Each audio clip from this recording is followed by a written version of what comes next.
do you have a couple of musts out there from a positional standpoint? I think there's some things that we'd like to have. I don't know that I would call any of them musts. I think we've done a pretty good job in this off season of taking a lot of those musts and turning them into wants or needs in our vernacular.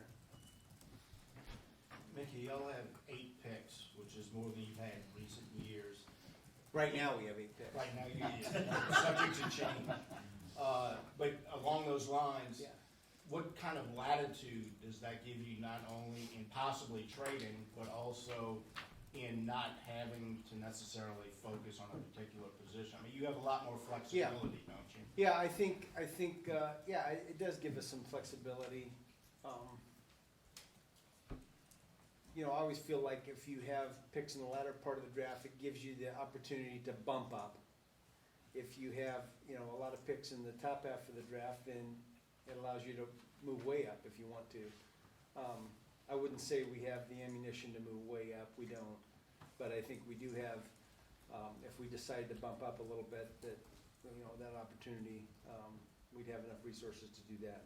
Mickey, does where the quarterbacks go change the value if you're trying to trade up? Like if they're all gone, is the 10th pick cheaper than maybe if there's 1 or 2 still on the board?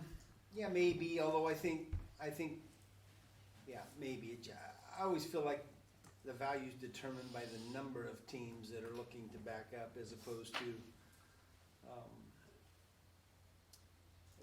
the position. You know, I think the position comes into effect when somebody's trying to trade up to get a quarterback. Then I think that obviously affects the value. But for the most part, I think it's just dependent upon the number of teams that want to collect picks. Do you have any feel on how many teams want to back up, or I don't right now. Yeah. I really haven't talked to many GMs in the last couple of days. I'll do that this afternoon and tomorrow morning. Maybe when you're picking toward the back end of the first round, how difficult is that just to come up with like maybe who you think might be Yeah. there?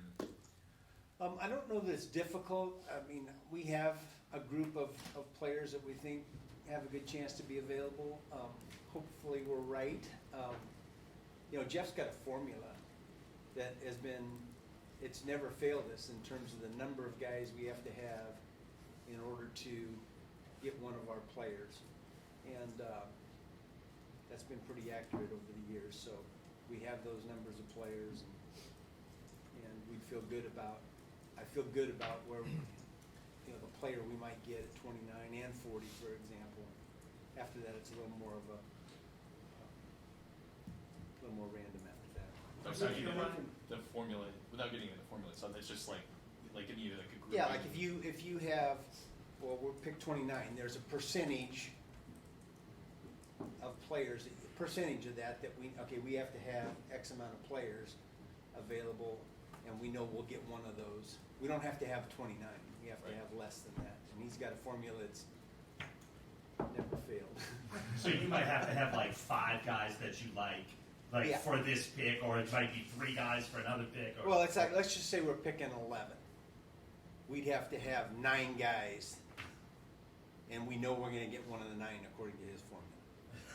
because you know somebody's going to take someone not Yeah, in your because nine. somebody, just historically, it's never fit. You know, it's math. What's the ballpark number this year? Yeah, I don't know that I want to say that.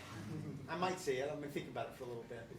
Mickey, thinking back at 2011, you guys were looking probably for a defensive lineman at that time. Yeah. And it was a thick class of Yep. defensive linemen. Yep. I'm not trying to compare That was a Claiborne, J.J. Watt, Cam Watt, Jordan, Orton Smith, all Leggett, those, yeah. Corey Leggett. Yeah.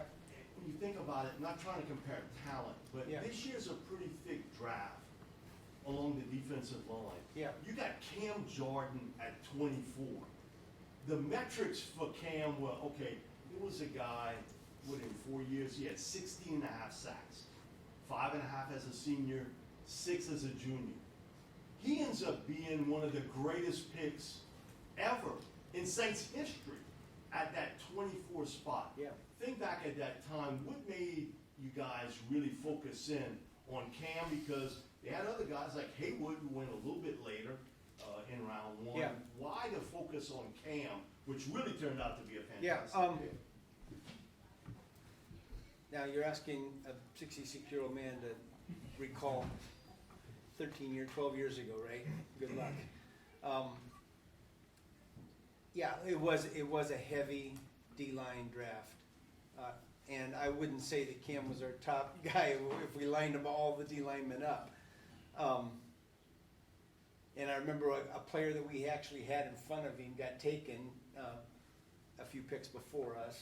A number of them got taken in front of us. But we were really excited about Cam. We were excited about all those guys in that draft. And look, thank goodness we got Cam, because he's been, as you said, one of the great picks in Saints history. I think every draft has a position that, when you look back at it, man, that was really a good group. That's one of the few years that you think that's a really good group when you're doing it, and it turned out to be a really good group. So, I think we've had good luck in that 2018 to 24, 26 range. I think Will Smith was in that group, if I recall, and Deuce was in that category. I'm sure there was others. Charles Grant, he might have been in that vicinity too. So we've had good luck in that range, and hopefully we will again this year. The team's philosophy on trading up, does that change depending on how you view the state of the roster, the age of the roster, how many players you need, or is that strictly a value thing? Well, I mean, you guys have heard me say this. I think when you have a conviction, if you love somebody and you go get them, that's the preferred policy, I guess, that I like. Find somebody you love and go get them. And if you think you can get them where you're at, then you stay where you're at. I just feel like the philosophy of trading back means that if you really believe in your board and you believe how it's going to fall, is that you're moving back to get a lesser player. That's just kind of the premise that we have. It's not to say that we wouldn't move back, but that's the philosophy here. What do you think of the quarterbacks that may be available late in the draft or free agency? A couple of them were in the playoffs last year. Look, it's a good class. It's a good class of quarterbacks, and I think most of them are going to go, before we're ever picking. There's not been a big difference in philosophy between what Sean liked and what Dennis liked as far as the draft and how they approach the draft. Well, one guy's an offense coach, and the other guy's a defensive coach. So, I think they do have a little bit different perspective, and yet, Dennis has been here, 12 of the last 13 of the last 16 years, whatever it's been, and so he knows what the philosophy is, and that's become part of his philosophy too. So I don't view it as a lot different.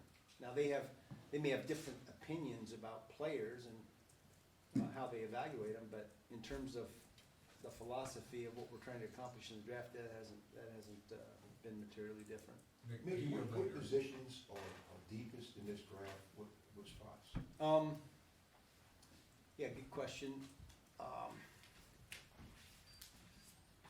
Well, I think what I would say that's a little bit different is the tight end group seems to be, deeper than normal.